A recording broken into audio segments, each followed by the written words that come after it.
by all of them having "tweets are not investment advice" in their Twitter bios. In short, the same people who made and bought Juicero. What is this? It's a Juicero. It also laid bare that the conversations were inherently suspect. How can you ever trust the sincerity of someone telling you how awesome their $171,000 investment is when your persuasion stands to directly benefit them by potentially driving up the value of their investment portfolio? You've got to be extremely rich for $171,000 to not be an extremely sunk cost, and that's absolutely going to weigh on your mind and influence how you see the market.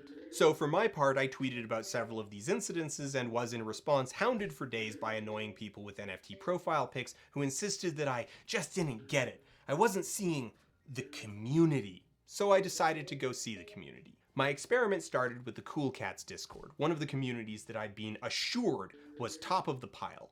I joined, read back through days and days of conversation logs, watched the active conversations, and was generally unimpressed. It was at best unremarkable. A primary concern was still rooted in the monetary value of the tokens. If you spend 1 million on a cat, it's not just for Twitter, and no one would be happy seeing someone mint another one later for free. That's why punks are at 120 ETH. Symbols, memes, there's the value. What wasn't unremarkable is the way that I was immediately deluged by bots sending me invites to other discords. So between the spam I was receiving and the Cool Cats dedicated shill channel, I came up with an idea.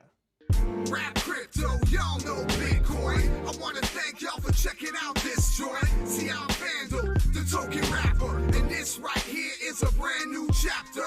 Follow me as I go Rambo to the moon in my brand new Lambo. For days now, I've been accepting every spam NFT Discord invite I've received, and it's getting dire. Stoner Cats, Oni Ronin, Magic Mushroom Club, NF Tits, The Humanoids, Ether Gals, Cool Cats, Senzu Seeds, Pro Camel Riders, Long Ween Club, Stick Humans, Bumping Uglies, World of Wojak, Gen Map, Dimes, Magic Marbles NFT, Beverly Hills Car Club, Cash Cows, Long Neck Cartel, Pug Force, Hood Punks, Gorilla Club, Alien Archives, Betting Buddhas, Fighting Turtle Club, The Iconimals, Basement Dwellers, Wizardman Jenkins, Cotty, Metamons, Crazy Skulls, Box Gang, Gym Punks, Uncovered, Nitro Punk, Crypto Bulls, Masquerade Massacre, Cat Colony, Skell FTs, Daffy Panda Ganging Up, Betting Kongs, Wolves of Wall Street, Happy Sharks, Teacup Pigs, Cool Llamas, Mad Carrot Gang, Barnyard Fashionistas, Soul Cities, Oink Club, Outlaw Punks, Crypto Astronauts, NFT Worlds, Panda Paradise, Time Travelers, Cyberkongs, Party Ape Billionaire Club, J-Corps, Cryptocados, Meta Birds, and that's about as far as I got before more or less giving up and finally shutting off Discord DMs.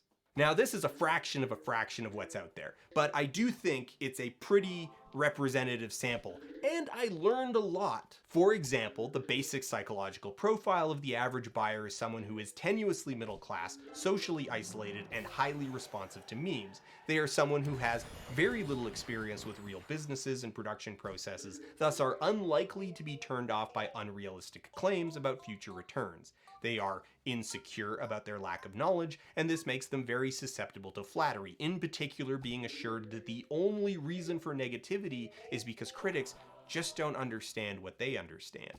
Being tenuously middle class gives them enough disposable income to engage with a pretty expensive system, but also a very potent anxiety about their financial future.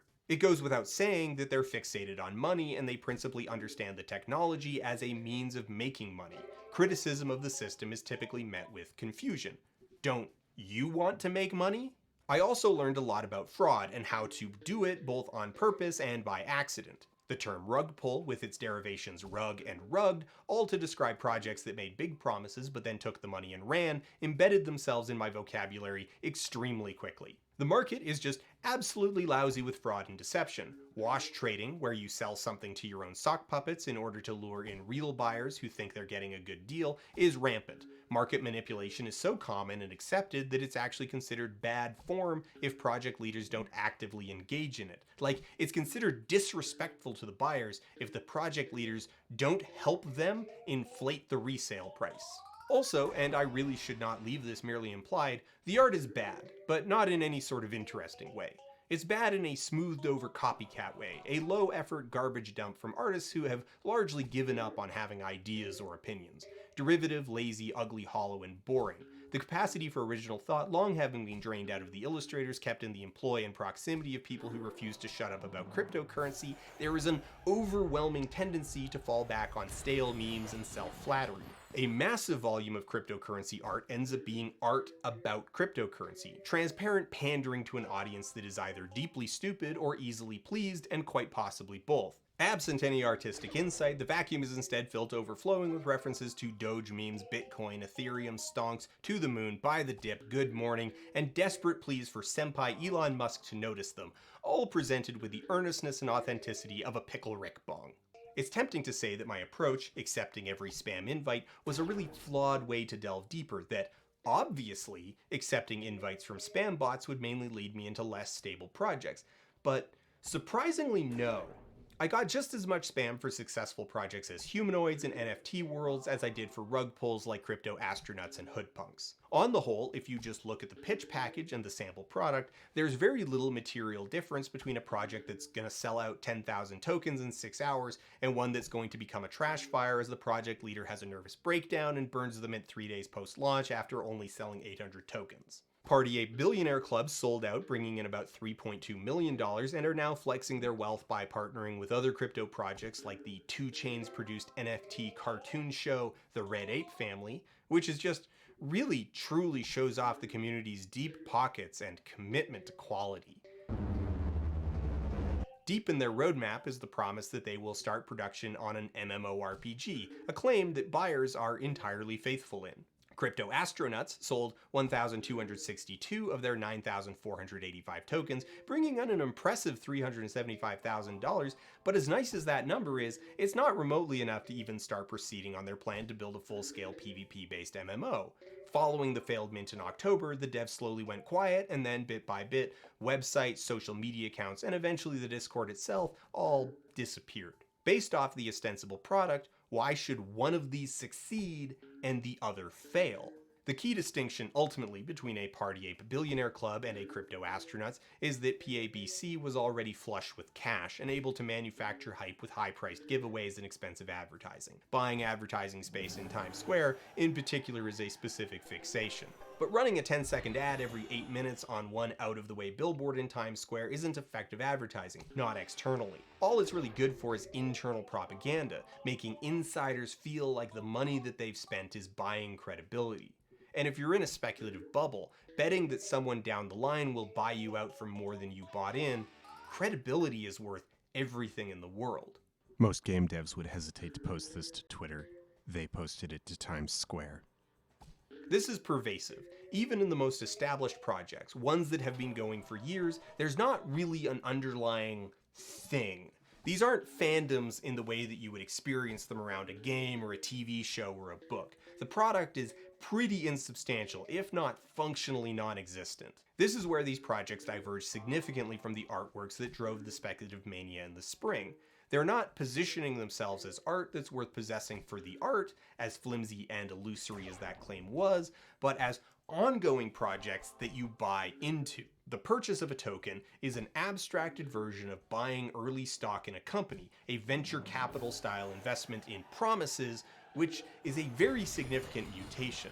Okay, so what do these phantom companies claim to exist to do? Pretty much all of them promise direct financial returns in some way, shape, or form. Sometimes this is just a nebulous sense that the whole thing will go to the moon, meaning the value of the tokens will take off and thus early buyers will be able to resell for huge profits, or more direct as the project leaders promise the formation of, effectively, an unofficial hedge fund investing a communal pool into other crypto products. Probably the funniest of all of these was Betting Kongs, which wanted to create an unregistered real money casino in which token holders would be explicitly part owners and also permitted to gamble in the casino that they owned. Betting Kongs is not your ordinary NFT project. We aim to create passive income for our NFT owners by co-owning a casino with a profit split. Welcome to the white paper, fellow gamblers. Why are we doing this? To put it short, we love gambling, and we noticed how a lot of the operators out there are owned by large corporations who have no care for the community or the service they provide. We want to provide a project where everyone playing can be a co-owner of the place they're playing at and make money from it all. Failure was probably the best outcome for everyone here, if we're being honest. Some promise this in the form of a more conventional media project, like a comic book or a cartoon or a movie, or all of the above. We have planned the creation of a series of comics dedicated to the Pixel Girl. The key image is static, or at least we think so now, but the squeaky girl is still a seductress, so the image of breasts will be presented in various variations that our community will approve. Let's imagine there are 5,000 NF tits holders. There is a 30 million market of comics lovers in the US. On average, every comics lover spends around 20 USD per comic per week. It means $80 per month and $960 per year. The total addressable market is worth $28,800 million USD. Let's imagine we take 1% of this market. It's 288 million USD per year on the base of monthly subscriptions raised in crypto. This is a cash flow. Nice to see some active communication and appreciate the effort, as announced this afternoon, trying to resurrect this project into something successful. The only thing I would like to see, assuming the project can be successfully turned around, is to perhaps, in addition to some revenue sharing, have some revenue donated to breast cancer research. To truly enjoy them, we should keep them happy and healthy. As already implied, many of them promise video games, often an MMO, but just as often, just the concept of a video game? Okay, wait, let me word that another way. They will promise a video game. That's the promise, in its entirety. No clues for genre, style, scope, engine, or platform, or how any of the tokens would interact with it. Just a video game. If we sell 10,000 tokens for $300 each, we will start brainstorming development ideas for a video game. Now, all of these tend to be in collections of 10,000, and there's actually an interesting sort of quirk inside that. The initial format was to mint an entire collection and just shove them out onto the market. The cap comes into play purely because you have to tell the program generating the garbage when to stop.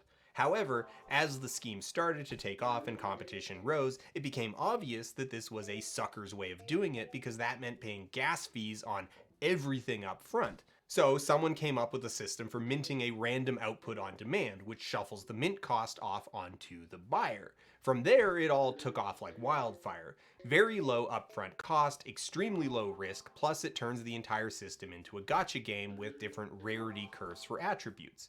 At best, these are all obfuscated gambling schemes, at worst, active scams. And the payoff of failure makes it extremely difficult to parse one of those from the other. World of Wojak only sold 20 tokens to 11 people and still pocketed over $5,000. Pro Camel Riders sold 114 tokens to 71 buyers and took home $25,000. Metamon sold 722 of their 9999 tokens to 343 buyers and walked off with $211,000.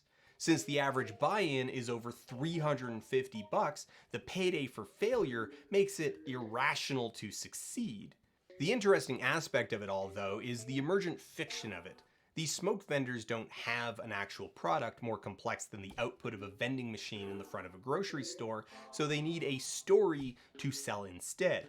And so we get this wave of poorly defined projects pitching a token with an attached JPEG that represents the concept of a thing that could become a future business. What that business does is unimportant, and indeed many of these projects, successful and otherwise, trade in a flattering myth of decentralization where the direction of the business, down to its fundamental product, is shunted into the indeterminate future to be decided later by collective consensus. Are we a comic book, a movie, a hedge fund, a casino, or a bi-monthly curated box of snacks? Well, that's for the token holders to decide. All that matters is that whatever it is, it will definitely make the value of your tokens go up, so you should definitely buy too. one thing I learned about NFTs, if you think something's going to be a blue chip, you should definitely buy at least two, because you're going to get one emotionally attached to one of them, and you're not going to want to sell it because NFTs are going to explode all over the world. And if you've got a blue chip today, it's going to be incredibly more valuable in 5 years from now, or even 3 years from now, or even 2 years from now than it is today. On the front of otherwise respectable, or at least established brands and people getting into NFTs, the results tend to be extremely tepid and insubstantial, even by the standards of NFTs. Very low risk, low quality, low engagement tokens shoveled out the door to capitalize on a hot buzzword, chasing the cash that's sloshing around.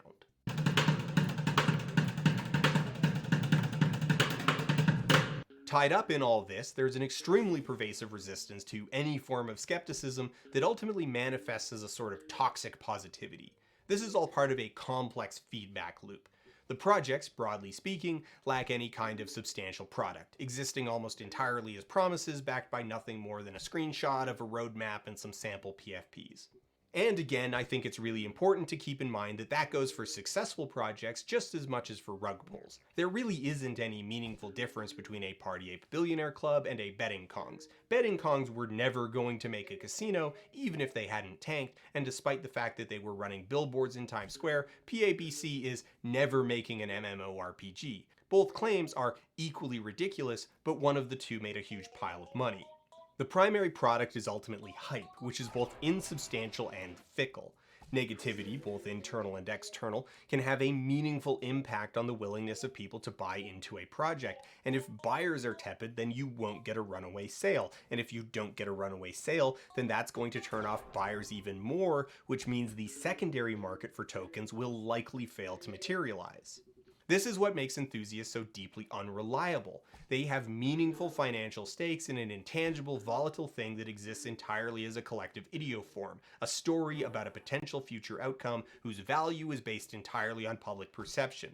You can't trust what they have to say because they're currently holding a hot potato, and as much as they insist that they just really enjoy the feeling of a burning hot potato in their hands, do they?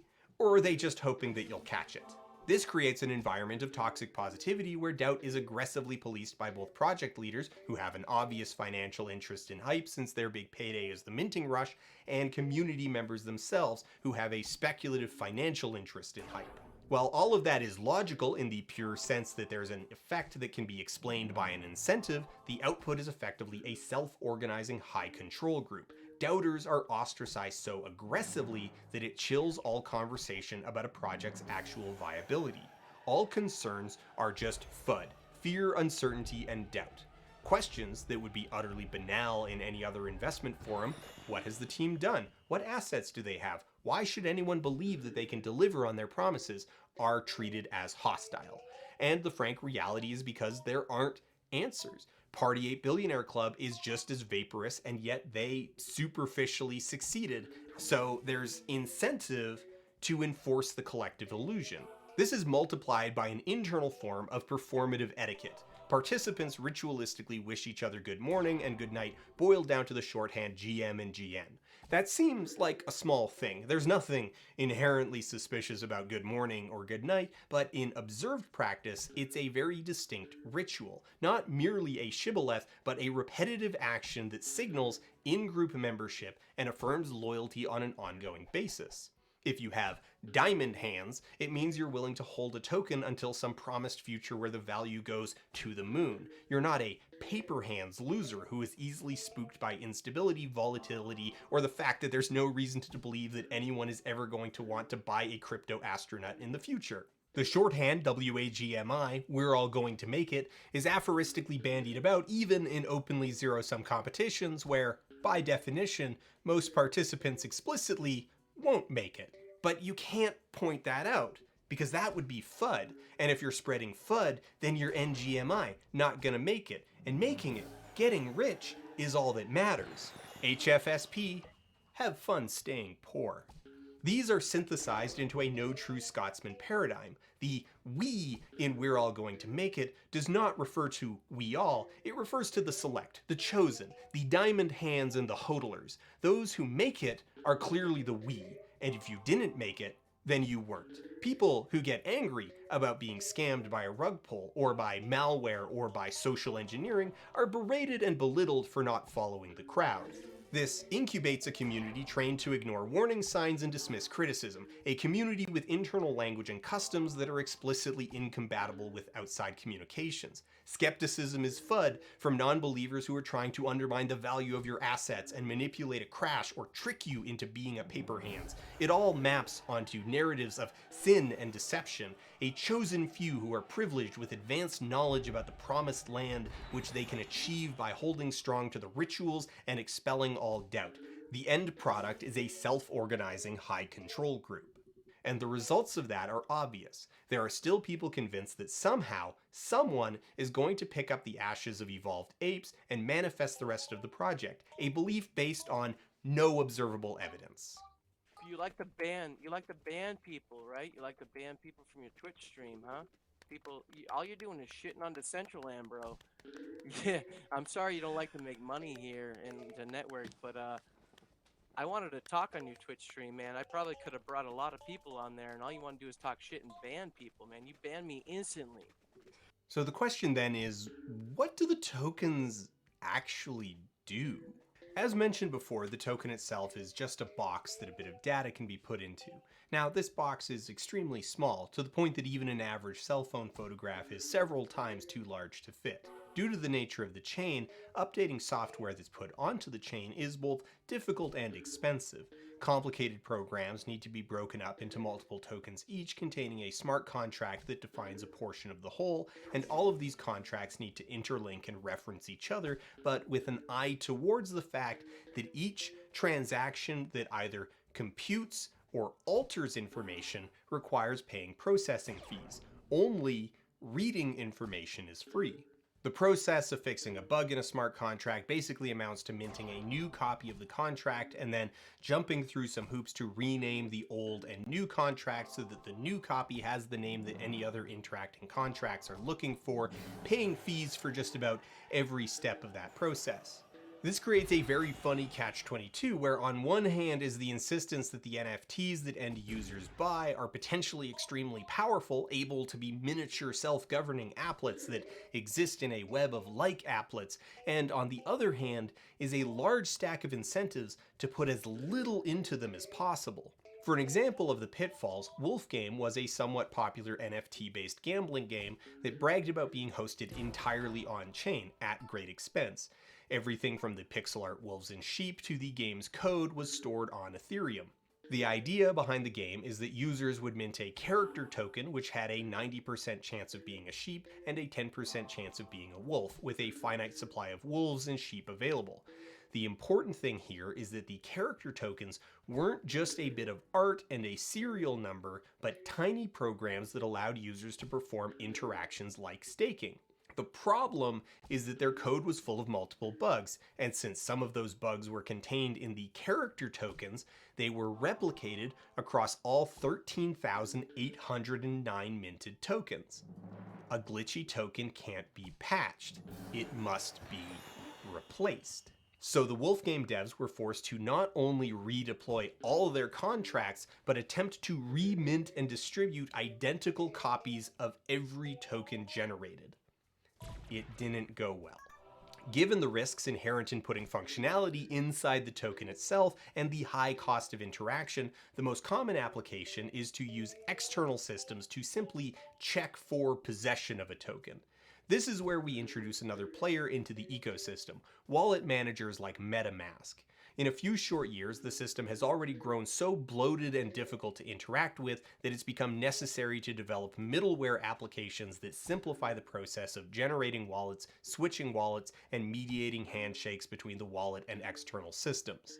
From one point of view, these wallet managers are the golden key that makes it all work. They solve the single sign-on problem, allowing your web browser to simply know that it's you who is using it, automatically negotiating permissions based on relevant tokens. It's your login, your credit card, your Steam profile, and your bank account all rolled into a single point of contact, making interaction with Web3, the internet of the future, frictionless.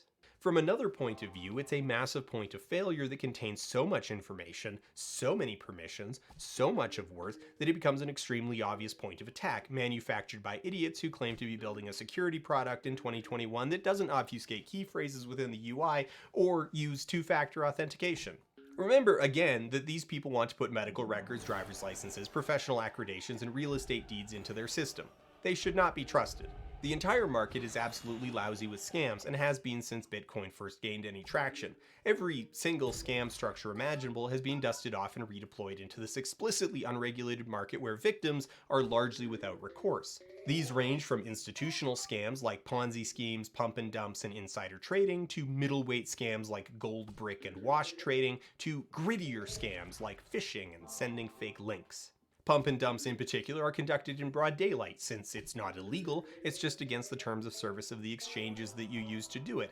So the worst case scenario is you burn your account.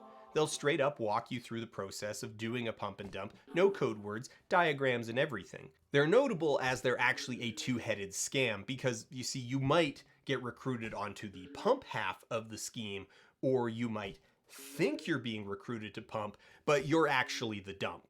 As already mentioned, blockchain is resilient to direct man-in-the-middle attacks where someone tries to inject bad data straight into the chain, but man-in-the-middle attacks are rare. In an environment like cryptocurrency, with few, if any, repercussions for misbehavior that stays within the cryptosphere, man-in-the-middle attacks are wholly unnecessary.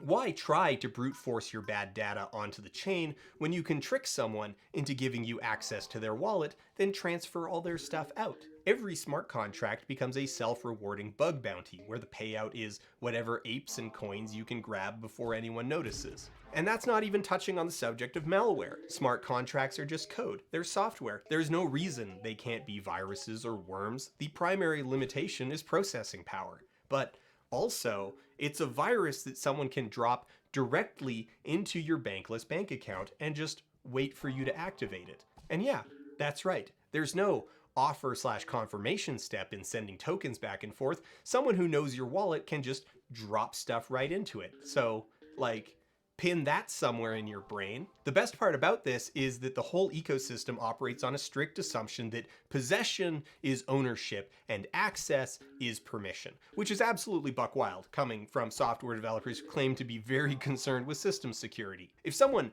tricks you into sending them your Bored Ape, it's now theirs. The only mechanism in the machine for parsing legitimate transactions from illegitimate transactions is the consensus mechanism, which is only concerned with whether or not the transactions followed the rules of the software. The only illegitimacy it recognizes are people trying to insert fake data. When you are tricked into doing something, all of the mechanics of what follows are, by the rules of the system, legitimate. It's a legal transfer. More relevant, however, is the sheer density of these scams. The one market that cryptocurrency has successfully disrupted is the market of fraud. Think of it this way: a big population of people have willingly self-identified that they have substantial disposable income, poor judgment, low social literacy, a high tolerance for nonsensical risk, and are highly persuadable. People who fall victim to these scams have basically no options other than taking to social media and attempting to whip up enough of a frenzy that they can convince marketplaces like OpenSea to act as de facto censors by delisting stolen tokens. There's no authority you can report them to that has the power to return your tokens. The best you can hope for is denying the scammers profit on their incredibly low-cost operation. If your business is tricking people out of their money, you would be a fool if you didn't take the opportunity. Not only have participants advertised their susceptibility to incoherent promises of future returns, the immutable structure of the chain, the persistence of data, and the ease with which that data can be collated means that for scammers, it's extremely easy to find marks. Every Discord for a rug pull NFT project is a roster of potential victims. The ledger of bake holders is a shopping list of targets. The Twitter account of anyone complaining about what they lost on Evolved Apes is the low-hanging fruit of a very ripe orchard. And that's a pretty good segue into talking about privacy issues.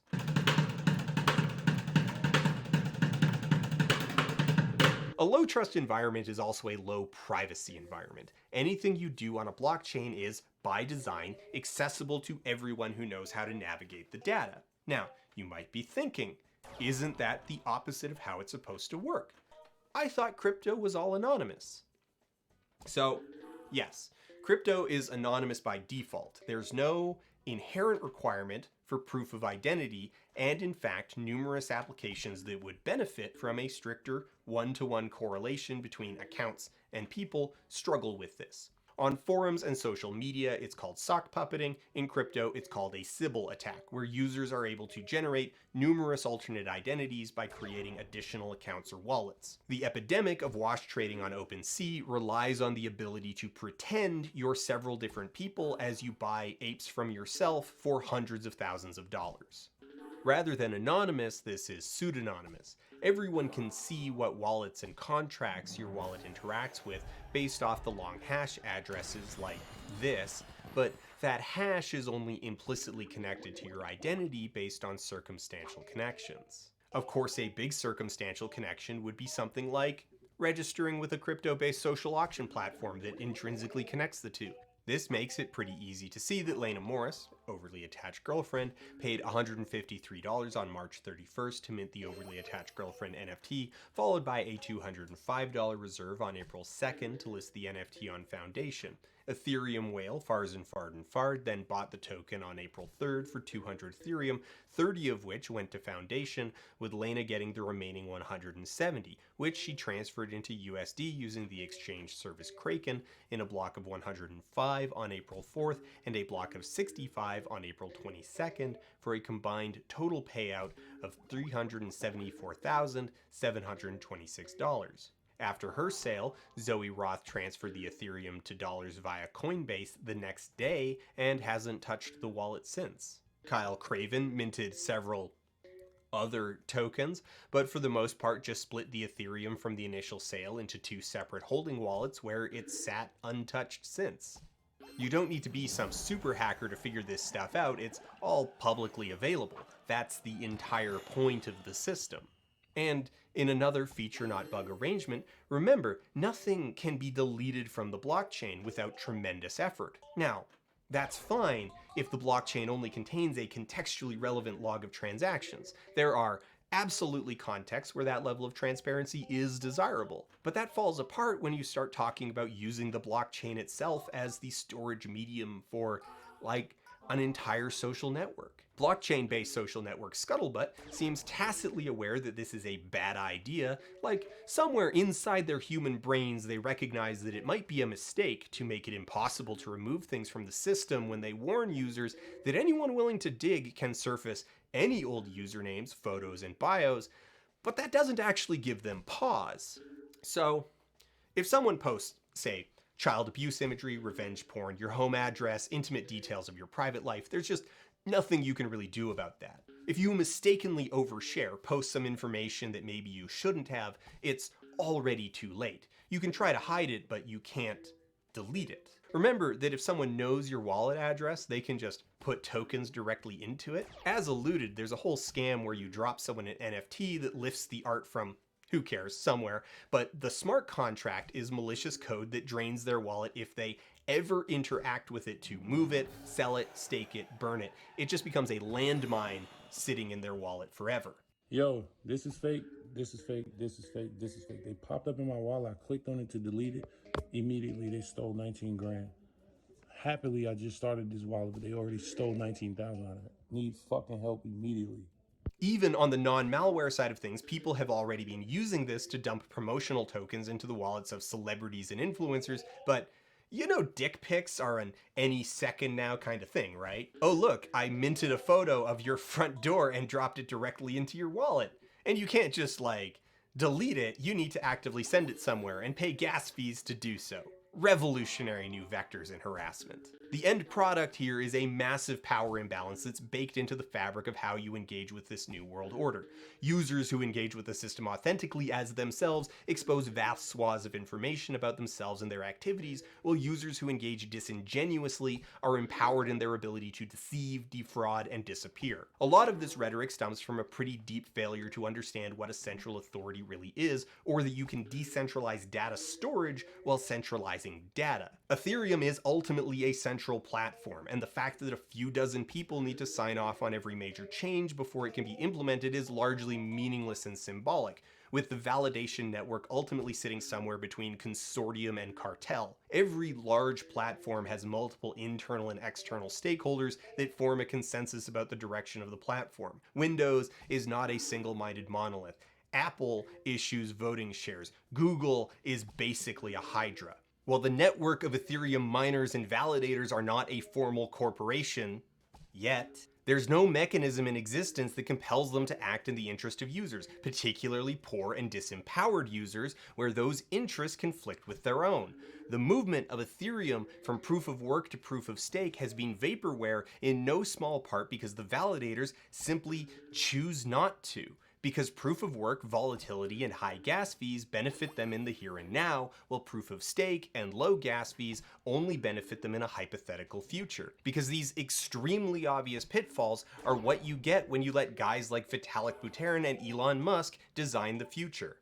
The sole protection for users of Ethereum is that the system is so cumbersome that all but the most egregious breaches aren't worth addressing. Of course, that in truth means that only the wealthy have access to justice within the system. If you take all these different things, all these parts of your identity, all your economic activity, all the video games you play, all the groups you join, and stick them into one system, that's a central system. It doesn't matter how many different servers that system spans or how many validators need to agree before changes can be made. You've pooled all that data in one place. The proposed Web3 crypto-driven future of the internet is a privacy disaster. This is why I find MetaMask horrifying as a product. It's a bucket that's asking you to pour unfathomable amounts of data and permissions into it. It's such a tremendous and monumental point of failure. And this is where NFTs really bloom into their final form.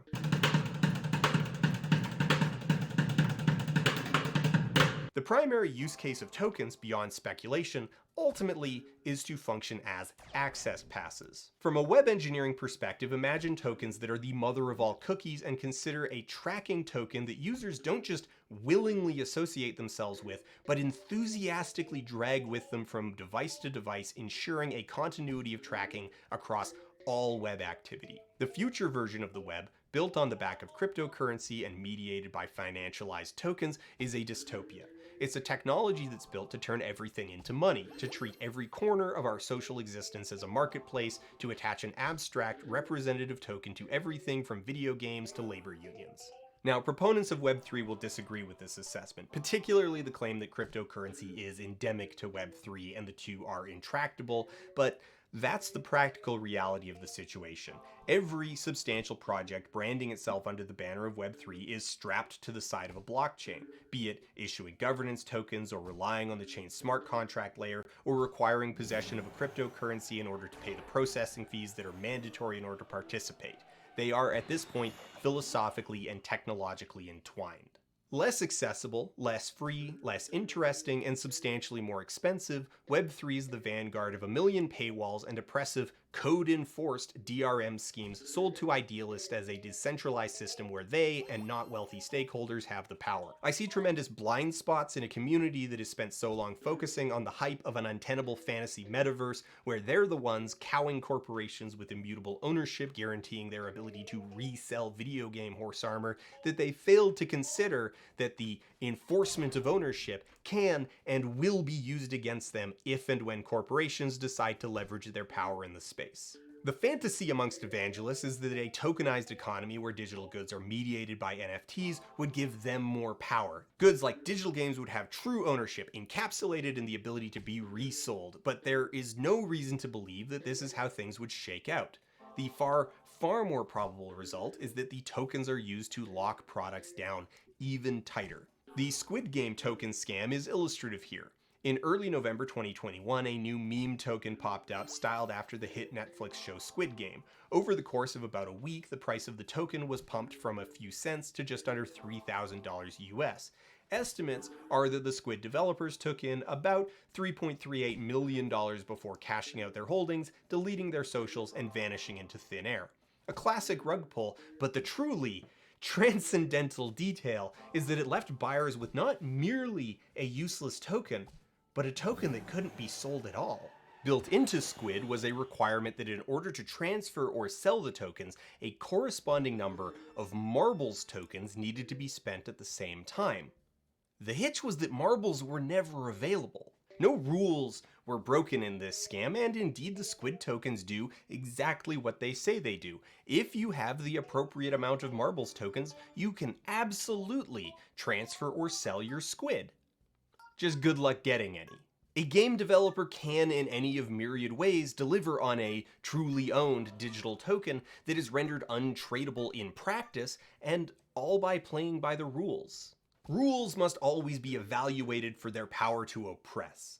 This is a blind spot to crypto enthusiasts because they just assume that they're the early adopters, they're the ones who will have power, they're the ones who will get to set the rules, and they're the ones who will do the oppressing. Consider that any token that can be used to grant access can also be used to revoke it. Like, let's say that I create a hangout spot in one of the metaverse contender platforms, Decentraland, and we call it the Ahigao Alpaca Oasis. The Oasis has a backroom that only allows registered players to enter, meaning you need to have your MetaMask linked to Decentraland in order to get in. This type of gate is typically used to create VIP areas, places where only people who hold a specific token or class of token can enter. Only people with official Ahigao alpacas can enter. But, as is well known within the lore of the metaverse, the Ahigao alpacas have long been at war with the Bored Ape Yacht Club, so rather than checking for an alpaca token, I check for ape tokens and then forbid entrance. Or maybe I just make my game artificially more difficult for them, or inflate my prices. Now imagine that instead of running a hangout spot in a video game, that I'm a decentralized finance organization giving out mortgages in cryptocurrency, and I scour your transaction history for donations to the NAACP as part of my risk assessment protocol. Imagine that Nestle is able to track unionization efforts in real time because the union is issuing governance tokens on a publicly auditable blockchain. The belief that the world will be fairer if the rules are enshrined in code, enforced by computers, and made extremely difficult to change or circumvent is laughable. It's not merely naive, but categorically ahistoric. This is where a lot of my resistance comes from. You can create specialized crypto chains that have a negligible environmental impact, but the force of that model is culturally destructive. The current system sucks, but this is just a worse version of the current system. It doesn't even stop there. It's tokens all the way down. This game has a good high barrier of entry, so most people can't do it unless they have what's called a scholarship, where someone essentially pays for their barrier of entry to allow them to play the game, and then they can split the profits afterwards. Like, okay, Axie Infinity is a so-called play-to-earn video game based on Ethereum, but because Ethereum is too slow and expensive to interact with directly, the developers, Sky Mavis, created a side chain called Ronin, which consists of a governance currency called AXS, the game character tokens called Axies, and the in-game currency called Smooth Love Potions, or SLP. All of these components are built to function as money because that's what the machine is built to do. The so-called play-to-earn model is a great case study in what the end result of the crypto ecosystem actually looks like. Axie Infinity gets a lot of credulous coverage from the press because a handful of people in the Philippines are able to make a marginal living by playing the game and flipping their SLP, which lets Sky Maven turn around and pretend that they're a humanitarian organization and not a for-profit business who makes money off all the people rushing to buy a team of Axies believing that they can get paid just for playing. Now, real quick, Axie Infinity is a lightweight card-based PvP game where players fight with a team of 3 critters called Axies. It's a bit Pokemon and a bit Slay the Spire. Axies have randomized attributes and are all tokenized, so if you sell an Axie, you're selling that specific Axie. Smooth Love Potions are used to breed Axies and thus form the basis of the economy as they are fungible relative to the Axies themselves. Matches are either ranked or unranked, but only ranked matches entered using energy, which recharges every day, can earn SLP. The amount of energy you have to work with depends on the number of Axies in your wallet and ranges from 20 to 60. Additionally, higher ranked matches are worth more SLP.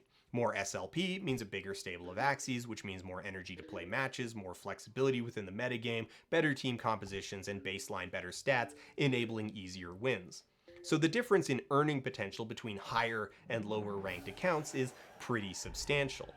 What coverage tends to note and then quickly move on from is the fact that the game is extremely expensive to onboard, costing hundreds of dollars to assemble a basic team, which has led to the rise of what are euphemistically called scholarship programs. Businesses like Whale Scholars that set up a large number of accounts give players access to the game account, but not the underlying wallet, and then pay players a split of the SLP the account generates. Whale Scholars and other mentorship businesses retain full control of the wallet and thus the Axes, the SLP, and any AXS. It's capitalism in its rawest form. Players invest their time into grinding SLP, and then the owners take half the returns. Players get to barely make minimum wage, while the owners, who are taking 50% from dozens, if not hundreds of players, get to speculate on digital land. Look what the Whale Scholars just got.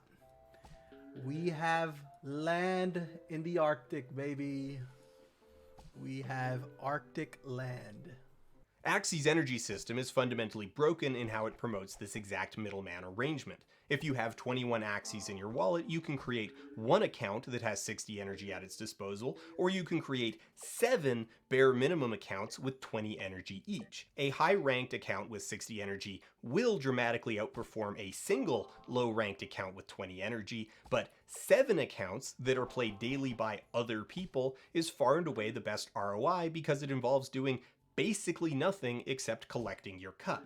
Even more illustrative, between August and October 2021, the internal economy of Axie Infinity crashed. Not absolute rock bottom, but bad enough that all but the highest ranking players fell below the average daily wage in the Philippines, with low-ranked players falling below minimum wage. Navic, a think tank and consulting firm that does deep research on game economies, has done a pretty deep and thorough analysis of the Axie economy, and in their write-up they identify the core source is psychological. Players aren't playing to play the game, they're playing to make money. They treat the game as a job and thus have little interest in the game items for their own sake. Once they have enough stuff to cover their job, they stop reinvesting and start cashing out. The price of low quality Axies, the ones that new players are likely to buy in order to onboard for the lowest cost possible, is propped up entirely by players buying them roughly at the same rate they're generated. This requires either mentors to be scaling up their teams by buying Axies instead of generating them, or new players injecting new money into the ecosystem by onboarding. But the more players that are playing, the more SLP and Axies that will be generated, thus the fundamentally unsustainable economic model where an infinite supply of new players must enter the ecosystem forever purely to keep the price stable. If it tips one way or the other, you either get runaway inflation or runaway deflation. This happens all the time in games. Games bork their internal economy constantly. It just doesn't normally matter because you're talking about completely fictional gold or gems or dragon bones. A truly stable economy isn't even desirable from a gameplay standpoint anyway. Gentle inflation ends up helping newer and more casual players by driving down the cost of things in the in-game economy, which lets those players participate and have fun. Of course, if your pitch is play to earn and not play to have fun, where the optics of buoying up the fictive valuation of your company rest entirely on the assumption that players can earn, then that's a bit of a different incentive set, isn't it? More people play Axie Infinity to try and make money than play it because it's a game they enjoy. This is a fundamental flaw in the model. If you pitch your game based on earning potential, you are going to attract people seeking to industrialize your platform faster and in greater numbers than would otherwise play. This is exactly the parasitic situation that games for decades now have been actively minimizing because it creates vicious negative externalities. If players can sell their in-game stuff, then it changes the way that they play the game. It changes the way that they optimize their playtime. Since the vast majority of games are openly a non-investment, a straight exchange of money for entertainment, also known as a purchase, players tend to optimize their playtime for intangible returns like fun, distraction, socialization, relaxation, challenge, achievement, and narrative fulfillment, with absolutely no expectation that the money and time they put in should return anything other than those things. The key shift here, and the meaningless buzz phrase that you'll encounter online, is the proposition that the results of playing a game should retain value, which is code for having a potentially speculative price. In order to try and keep the grift mill running for another few months, SkyMaven have tweaked the economy to reduce the amount of SLP players can earn per hour. It's a nightmarishly thin edge to be walking on, and the main thing it has managed to accomplish is enabling an entire strata of pit bosses running teams of players grinding out smooth love potions. And, like all bosses, they have not taken the downturn in stride and have instead started cracking the whip. We do not accept mediocre gaming anymore. Need at least 120 to 150 SLP a day, and those who yield more will be rewarded with additional percentage. I prioritize those who have gaming experience. We have a separate program for charity. Evangelists like to point to this as though it's inspiring. People in economically disempowered countries able to make a meager living by simply playing a video game. I reject that framing. It's horrifying. Our global system is so fundamentally unjust that people are patting themselves on the back for generating a whole new kind of online uwu pit boss who tells you to grind harder or you're fired, but caps it off with a blushy emoji. Oopsie, looks like someone didn't meet their quota. This sucks.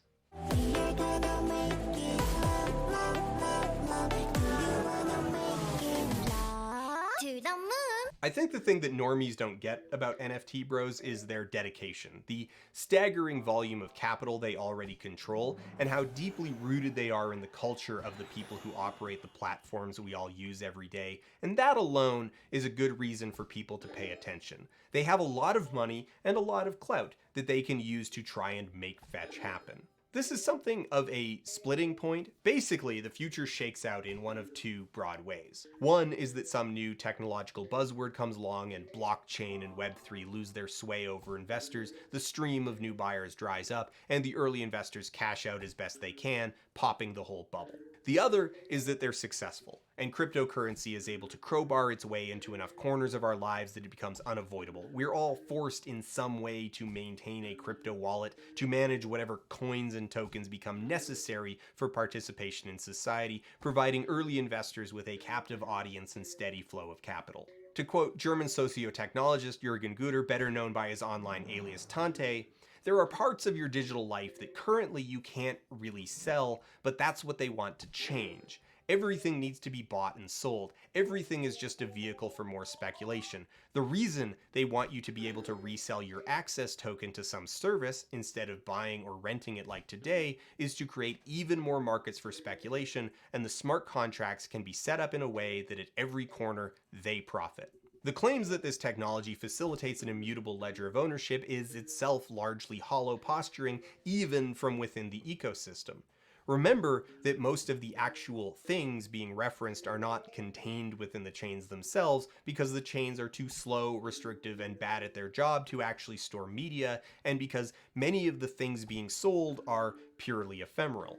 The IPFS address for any given media token can be effortlessly minted onto another competing chain, or even the same chain. That's not even right-click saving, that's referencing the exact same media. Why is the token on Ethereum more authoritative than the token on Tezos or Cardano or Solana or Ergo or Celo or Binance or Algorand or Polkadot or EOS or Tron or VeChain or Ethereum Classic or Phantom or Stellar or Stacks or Neo or Waves or Hollow or Link or Radix or Harmony or Oasis or Icon or Secret or IOTA or Crown or Terra or Omni or Enigma or Elastos or Edgeware or Bytem or Fuse or Gather? If a chain hard forks, which version of your stuff is the real one? Bitcoin is itself mired in a turf war between Bitcoin, Bitcoin Cash, and Bitcoin SV. The myth of immutable ownership governed by these systems is predicated on a monolithic victor. In reality, your NFTs within the Ethereum ecosystem are ultimately just as trapped, sandboxed, and meaningless as your Steam trading cards. You'll hear about protocols like Polygon that aim to let you move stuff from chain to chain, but that's sleight of hand. You can't remove something from a chain, so all they really do is create a new token at the destination and add a note to the bottom of the original token that says, "I'm currently somewhere else. Please don't move or sell me." It's an ask that's governed by smart contracts, so vulnerable to bad coding. In video game terms, they would be immediately hammered looking for item duplication glitches, a vulnerability that's basically inevitable in a mass adoption scenario. It's a system that is at once impenetrable and brittle, and that arrangement disproportionately empowers the dishonest.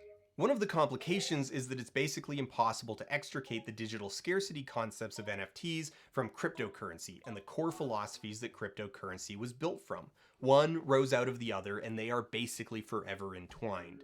One of the ironies of all this is that any legitimate artistic or anti-capitalist uses of the underlying technology are contingent on the tech remaining niche. On a very basic level, the systems just suck, being slow, difficult to use, and generally oblique. For the most part, to the degree that they're usable at all, it is largely at the mercy of only having a few users. There are blockchains that are reasonably responsive and reasonably cheap because they're not popular. Hic et Nunc is a well-regarded art market on the Tezos blockchain. Transaction fees and deflation are at the moment relatively minimal, and thus a lot of the transactions are able to operate in the range of $5 to $20. But that state exists by the grace of being 45th in popularity, just high enough to actually have users, but not high enough to have attracted too many bots. If Tezos goes, as they say, to the moon, then that all changes. Users adopt the platform disproportionate to the scale of validators, the value of Tez skyrockets, and the actual marketplace of people using Hic et Nunc experience hyperdeflation, where hoarders are rewarded handsomely and buyers are punished. Okay, we need to pause here for a moment because this is actually really important, but absurdly complex, like textbook length subject matter, so here's the short version. Deflation is counterintuitive because the line is going up, which makes it look like a good thing, but it's only good if you already have the currency in hand. As the purchasing power of a currency increases, typically because cash gets more scarce, the cost of goods and labor goes down. A deflationary economy punishes buying things, as anything that you buy today will inevitably be cheaper to buy in the future. If you need to buy things that aren't financial assets, things that don't appreciate in value, like food, clothing, rent, vehicles, transit fare, you screw yourself over. This is hyperdeflation, and it's not only designed into cryptocurrencies with their hard cap on total coin supply, but considered desirable by their creators and evangelists. This is what going to the moon means. Now let's talk about unions. Using tokens to verify union membership and participate in union activities relies on the tech being oblique enough that union busters and their clients don't see it as a meaningful arena to monitor. Also, that ship has already sailed. Union busters and gig economy evangelists love crypto. They love DeFi and they love smart contracts and they love NFTs. And why wouldn't they? It's an environment that demolishes consumer protections and transfers tremendous amounts of explicit power to the wealthy. In a lot of ways, this is all just a system for deferring trust onto machines and pretending that there aren't humans on the other end. And if there's one thing that union busters love, it's the prospect of an unbreakable individual contract whose inequities can all be blamed on a machine. The current state of the web, concentrated in a few mega platforms, is the result of compounding complexity. We used to have a web where anyone could learn to write a web page in HTML in an afternoon. It's just writing text and then using tags to format the text. But over time, people, understandably, wanted the web to do more, to look better, and so the things that were possible expanded via scripting languages that allowed for dynamic, interactive content. Soon, the definition of what a website was and looked like sailed out of reach of casual users and eventually even out of reach of all but the most dedicated hobbyists. It became the domain of specialists. So casual users, excluded by complexity, moved to templates, services, and platforms. This process gradually concentrated a critical mass of users into a handful of social media platforms. Already, even within the space, new hegemons are forming. Tremendous amounts of capital and power are concentrating in corporations like Consensus, who own MetaMask, and Animoca Brands, who have wide and deep investment in crypto gaming. OpenSea, the at-present dominant marketplace for tokens on a couple different chains, is filling the power roles users need. While the chain itself is in theory the arbiter of truth, nothing prevents people from filling the chain with lies, and so arises a demand for not merely a chain parser, a service that enables users to interact with the chain, but an interpreter of the chain. Motivational speaker and DC Mark Calvin Becerra claimed to have lost 3 Bored Ape Yacht Club tokens to a social engineering scam. In reaction to this, he took to Twitter to whip up a mob that could pressure OpenSea and 2 other marketplaces into flagging the tokens as stolen and blocking them from being sold. Calvin was eventually able to resecure his tokens by paying a ransom because that's really all you can do, and he doesn't seem to consider that from the perspective of the thieves, that's an entirely desirable outcome. They won. Their plan worked. This happens all the time. Bored Ape members are particularly susceptible targets of fraud owing to their specific combination of greed and low social literacy. Looking to avoid paying platform fees and royalties, many of them moved off OpenSea to doing transactions on a shady little platform called NFT Trader, which allowed scammers to run a very simple link swap scam and steal at least a dozen different ape tokens in the span of a couple days. The meat of Calvin's incident is the way in which the platforms that interact with the chain are being deputized by users to be the de facto authority, not on what the chain says, but what the chain means. It is just a recreation of existing power structures within the new environment.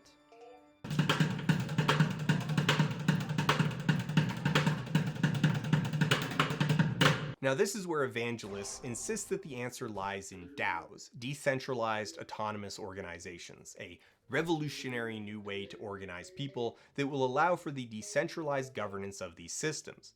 So that's the claim, but what is it exactly once you strip off the paint? A DAO is an organization whose membership, roles, and privileges are governed by possession of relevant tokens on a given blockchain, and it's also the underlying software that executes relevant operations. That's kind of really about it. So just to be very clear here, a conceptual DAO consists of three things: people, a digital machine built of smart contracts, and a token that allows the people to interact with the machine. In practice, most things that call themselves DAOs don't have the machine at all, and a substantial number either don't have the token or only have the token. The upside of a DAO is that it makes it easy-ish to create a formal organization at theoretically any scale, from only a couple people to a massive pool of stakeholders, and the program layer makes it possible to automate certain activities and the results. If the organization votes via the DAO interface, the results of that vote are automatically recorded and potentially executed. Though that framing is misleading. As with tokens themselves, there's no inherent functionality in a DAO. It's just a box that code goes into. I might as well be referring to all the things you could do with a web page. As already mentioned, many organizations presenting themselves as a DAO have no machine functionality at all. It's pretty standard to find a DAO that has issued a governance token, the script that's used for voting, with the systems to actually use that token being placed somewhere in the nebulous future of the roadmap. That open-endedness is actually important because while the claim is that these machines will further democratize the internet, the technical complexity that they add, the new specialized programming expertise that they require, concentrates a lot of power in the hands of people who can build the templates that in turn enable non-programmers to actually use it. It's just laying the seeds for the future recreation of the status quo. The Facebook, Google, Amazon-dominated internet arose because the technical cost of building a modern website rose far beyond what the vast majority of amateurs could manage, so everyone moved to templates and then to services and finally to platforms. This doesn't even reset the clock on that. The technical cost of creating a DAO is already far beyond any casual amateur, in part because all of this is being built by programmers and in part because of the stakes. The only thing this stuff is truly good for is managing on-chain assets. A DAO program can see the state of the chain and interact with it, so the DAO humans can vote on what should happen to those assets, and then the DAO program can automatically act on the results. But that raises the stakes. Because a DAO can see and interact directly with on-chain assets, there's the risk that via bad programming or unforeseen exploits, a malicious actor can use a DAO to access all kinds of stuff. The risk is directly proportional to the value of the assets kept on-chain. And remember, again, that evangelists want to put everything on-chain. The hilarious thing is that this has already played out once before. In fact, it played out with the first DAO ever built, called the DAO. This whole story unfolds over the course of 3 months in 2016, from April to June. The DAO was an Ethereum-based venture capital fund that aimed to use code to create an investment firm without a conventional management structure or board of directors, a scheme that's positioned as lightweight and reducing bureaucratic overhead, but really it just translated to an attempt at minimizing human liability for the actions and behaviors of the fund. This unparalleled expression of greed made the major speculative players in Ethereum so horny that during the April and May pre-sale, they funneled 14% of the entire volume of Ether into the DAO's central wallet. Now, because the DAO's underlying code was open source, experts and malicious actors alike were able to pore over it for vulnerabilities, and indeed, vulnerabilities were found. However, because at the end of the day, fleshy humans are the ones actually pushing buttons and making decisions, the actual leadership of the nominally leaderless DAO, horny for money and prestige, decided to launch in late May anyway. 3 weeks later, the DAO's programming was exploited and the attacker was able to transfer 1/3 of the DAO's funds into a holding wallet, about 5% of the entire Ethereum economy, valued at the time around $16 to $17 million. Now, because this threatened the bottom line of capital holders, the Ethereum project as a whole, the entire thing, was almost immediately forked in order to undo the hack and protect the interests of the wealthy. Ethereum Classic, the arm of the fork that didn't undo the attack, persists to this day, though it's notably less popular despite being demonstrably more principled. Because all the talk about decentralization is a myth. It's just words. At the end of the day, the guys in charge, the guys who built the system to serve their interests, are still in charge and keep a kill switch in their back pocket. Crypto is barely a decade old, and organizations deemed too big to fail already exist. The whole fiasco laid out the truth from the word go. Calling a DAO a revolutionary structure is smoke and mirrors. It's just voting shares. You might as well call Apple a bold experiment in democracy because a baker's dozen individuals make the decisions instead of just one. Regardless of the future pitfalls, DAOs are also extremely limited. They are, again, just code. While evangelists promise that they can reinvent the social organization, mentally consider all the problems, conflicts, and decision-making that social organizations deal with and ask how many of those even can be solved by code. Some of them can easily be turned into computer programs, automated bookkeeping, payouts, collections, data tracking. Sure, that's all stuff organizations conceptually can make use of. But how do you code for the fact that red just really doesn't get along with blue? The pitch promises organizations bound by unbreakable rules, but how many organizations actually benefit from that level of rigidity? In particular, what happens when the version of the rules enforced by code run up against a complication that the coders didn't consider? What happens if someone with legitimate stake in the DAO starts spamming the organization's internal systems with bad requests? What if not enough people participate in voting? What if the system locks itself up? What if the rules are rigged? What if the system commits a crime? If this technology did see mass adoption, a future time bomb already exists in the fact that very, very few of these systems have factored mortality into the considerations of their structure. Because what if someone with an important token dies is a really easy thing to overlook when you're kind of insulated tech bro who reinvents vending machines and calls them bodega boxes. Now, all of these hypotheticals are technically addressable. You can build contingency systems that can account for them, but then you need to consider contingencies for those contingencies, because what if someone uses systems intended for dealing with deceased or absentee members to expel people they just don't like? And again, you can only use code to enforce interactions that the programmers make enforceable via the code. Constitution DAO, a hastily set up scheme to bid on one of the few remaining original copies of the US Constitution, already ran aground most of these problems as the project failed to win the auction and is now trying to issue refunds, a thing that the slapdash machine was never intended to do. The reality is that most organizations with any meaningful social complexity, even tiny organizations like video game guilds, are too complex to properly express in code.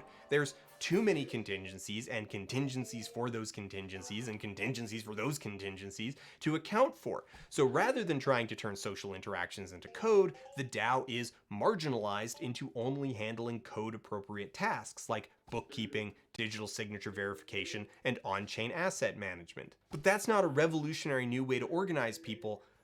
That's just a productivity tool. The DAO can have a process for voting on actions, but the moment the outcome of those actions move off-chain, i.e. into the real world, the DAO program is powerless. The program can't make humans execute the decisions of the group. That's still an analog problem. The whole thing very quickly runs into an incentive wall, where it's just faster and easier to solve problems verbally via abstract trust relationships and promises to the same end results. This is why it's so common for DAOs to not actually have any of the inner machine that would actually make them into what they claim to be. it's easier to just not. Taken as a whole, DAOs aren't some revolutionary new model, they're a tool built onto the side of cryptocurrency that only has meaningful advantages when interacting with cryptocurrency as a tool for speculative trading and managing financial instruments. The rest is just a gimmick, a slow, inflexible tool for executing straw polls. Again, a lot of these boil down to a scheme to minimize liability on the part of the creators. The creators of Inuyasha Token, a meme coin DAO based on nothing except the ephemeral concept of the Inuyasha anime, demonstrated this admirably when they were pressed on the issue of copyright, openly trading on a known brand specifically for clout. Their answer to the question boils down to 1. A failure to understand copyright, and 2. An insistence that it doesn't matter because no one's responsible. The DAO did it. No humans are liable, just this amorphous, sentient carbon cloud. And you have a really good way you explain it about the copyright issue that everyone's afraid of, because they don't want to invest in a token that's going to be told to like cease and desist or... Right. Yeah. So, I mean, to clear that up, I think first you have to distinguish between a mark and copy, right? So right now on the website, it's all custom art done by Steven, your friend Steven. So there is no copy. I mean, the only person that can really copyright us right now is Steven. You know? So, well, what about logo likeness or character likeness? Yeah. So trademarks, it's possible that the Inuyasha mark, it could become scrutinized. However, we're a decentralized autonomous organization officially, and the token is launched on the Ethereum blockchain. So there's really no going back. I'm just a community member. I'm not an owner. Like there's really no single entity that has ownership over this. So I mean it's on the blockchain now. There's no going back. And that bit also just so brilliantly demonstrates the underlying mentality of a lot of these guys. They wanted to use the Inuyasha brand for clout, but they didn't want to ask for permission because they would probably get rejected. So they did it anyway. So now that it's on chain, it can't be easily taken down. So I guess you just gotta let them do it? It's on the blockchain now. There's no going back. Things get funny in that frustrating way when you do come across a DAO that's trying to be legitimate and they tip their hand by revealing that underneath they're legally a co-op or an LLC or some other extant legal entity. Unless your goal is a grift, there's nothing truly revolutionary about their structure or functionality. Lee Jin, the co-founder of a bunch of predatory venture capital firms that focus on polishing the image of the gig economy to distract from the ways in which it's eroding labor, has an extended Twitter thread where she tries to pitch DAOs as the future of unions, though her rationale is not only shaky, relying heavily on magical thinking, it's also peppered with inexplicable lies. For example, she champions Yield Guild, a DAO that she describes as a gaming guild comprised of thousands of play-to-earn gamers, an on-ramp that brings more players into play-to-earn gaming. It can represent gamers and lobby game devs for better policies. Its scale also enables the collective to offer benefits and protections, e.g. healthcare, paid time off, that would be infeasible if gamers were operating on their own. This is a tremendous overstatement of what Yield actually is. It's not a union, nor does it function as a union, nor does it have aspirations of functioning as a union. It's not even a DAO, though it does have aspirations of transitioning into being one. It's at best a mildly decentralized cartel that's experimenting with shaking down players with the promise of helping them by gamifying the process of participating in the guild. In practice, it's a Discord server that helps play-to-earn players find sponsorships, pivot from one game to another, and generally bitch about how much their jobs suck. In fact, in response to Legion's tweets, the server residents had this to say. I've read that through the YGG, DAO members are able to get access to healthcare. Is this true? Is there any more info on this? Anywhere to learn more about what is offered? Or is this still in the works? As a freelancer, I'm always interested to learn about more options. I actually don't know about that. That would be awesome to get partnered with healthcare. Where did you get that info, though? We haven't heard of any kind about it. Yeah, I think Lee used it as an example of potential benefits and didn't mean it literally, but nothing of that sort has been discussed yet. Now, on a functional level, most DAOs use an administrative system based off the use and spending of internal script, the governance tokens. There's a decent amount of variability in how they're used, but basically they function either as proportional voting power, exactly the same as voting shares in a publicly traded company, fiat voting power, where there's no point in possessing more than one, or direct voting power, where tokens are spent to cast votes and more tokens can be spent to cast more votes. Typically, this script can be bought and sold even on a secondary market, and indeed possession of it is typically a definitional part of membership.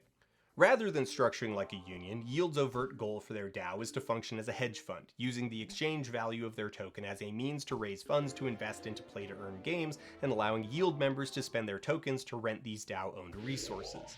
In fact, Yield is so far removed from the purpose and functionality of a union that the roadmap includes potentially implementing what's called holographic consensus, which is a futures market where participants gamble on what proposals will or won't be passed using their governance tokens as the stakes. It's amazing if you wanted to build a machine whose sole purpose is to concentrate political power slowly over time. Additionally, many use a proof-of-stake staking system to reward members with additional tokens with no gate on how many tokens any single member can hold. This whole arrangement creates a system where participants with only a few tokens are incentivized to not vote against the interests of highly staked members. Plus, anything you spend limits what you can stake, and thus reduces all future income of tokens, which means even less voting power in the future. Members who possess a disproportionate share of tokens can afford to outspend on the outcome of any vote and still retain a proportional future voting power. At best, you end up with high-powered voting blocks, and at worst, a functional monopoly. The internal discourse of Yield is, like all crypto, focused on the price of the DAO script and not its actual functionality within the organization. Rather than creating a more equitable, democratic organization that looks out for the needs of all its members, Yield is a scheme that explicitly rewards its highest stakeholders with more power and access. Now, conceptually, you could make a DAO that behaves towards actually useful worker-focused goals, but you could also do that without a DAO, because it's just an organization. The DAO itself is just a mechanism of an organization, and more often than not, its involvement is little more than tech fetishism. So most actual DAOs don't resemble anything like a flat hierarchy. In fact, the ability to buy and sell voting power and the hierarchy that results is seen as a strict advantage in that it allows emotionally uninvested members to make money and gives them a thing that they can reward people with that will align incentives. And despite the fact that Li Jin is directly involved with Yield as the philosopher in residence, Yield is neither structured like a labor union, nor does it have ambitions to be one. The point is that thought leaders like Li Jin, who get a lot of social traction by promising that their techno-fetishistic community are solving big societal problems, are liars. They love the pageantry of democracy because it allows them to pretend to be democratic, because they can paint their detractors as being undemocratic. It's all hollow hand-waving and techno-babble to distract from the fact that it's just shareholding. It's the corporatization of everything, the conversion of the entire world into claves governed by power granted via token possession and enforced by machines that allow humans to wash their hands of the outcomes. At the end of the day, every DAO pretending to be useful is still a forced entry point to some hype-driven meme coin whose existence only benefits its creators and the exchange that sells it.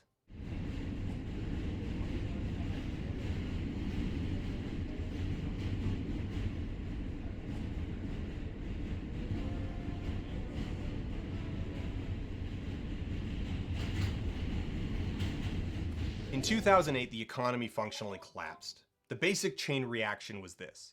Bankers took mortgages and turned them into something they could gamble on.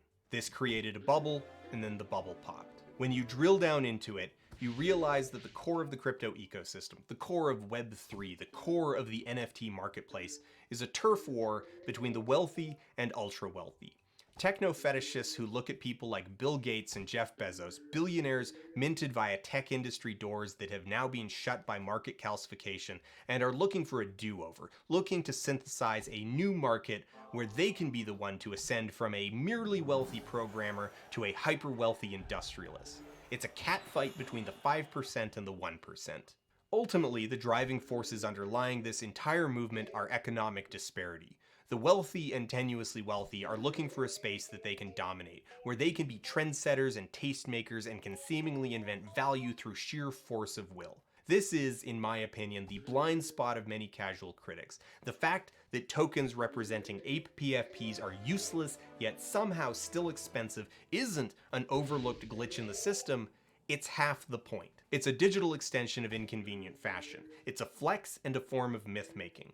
And that's how it draws in the bottom. People who feel their opportunities shrinking, who see the system closing around them, who have become isolated by social media and a global pandemic, who feel the future getting smaller, people pressured by the casualization of work as jobs are dissolved into the gig economy, and want to believe that escape is just that easy. All you gotta do is bet on the right Discord and you might be airdropped the next new hotness. It could be you plucked out of the crowd on Rarible and bestowed a 6-figure price by an elusive Emirati music producer.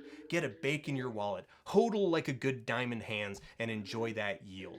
All you need is $5,000 in seed money and you can buy a Farmer's World milk cow. And if you milk that cow every 4 hours day and night for 2 weeks, why there's all your money back right there. And now it's pure profit, minus, naturally, the overhead of all the wax you needed to stake, the barn you needed to buy and build, the barley you needed to purchase and grow, the food you needed to buy to refill, the energy you needed to milk the cow, build the barn and grow the barley, plus you actually need to cash out, which isn't getting paid, it's quitting. This is your chance to stick it to Wall Street and the venture capitalists as long as you pay no attention to the VCs behind the curtain.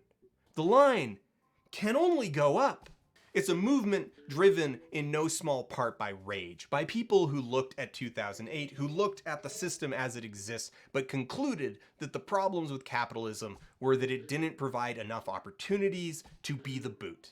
And that's the pitch. Buy in now, buy in early, and you could be the high-tech future boot. Our systems are breaking or broken, straining under neglect and sabotage, and our leaders seem at best complacent, willing to coast out the collapse. We need something better, but a system that turns everyone into petty digital landlords, that distills all interaction into transaction, that determines the value of something by how sellable it is and whether or not it can be gambled on as a fractional token sold via micro auction. That's not it. A different system does not inherently mean a better system. We replace bad systems with worse ones all the time. We replaced a bad system of work and bosses with a terrible system of apps, gigs, and on-demand labor. So it's not just that I oppose NFTs because the foremost of them are aesthetically vacuous representations of the dead inner lives of the tech and finance bros behind them, it's that they represent the vanguard of a worse system.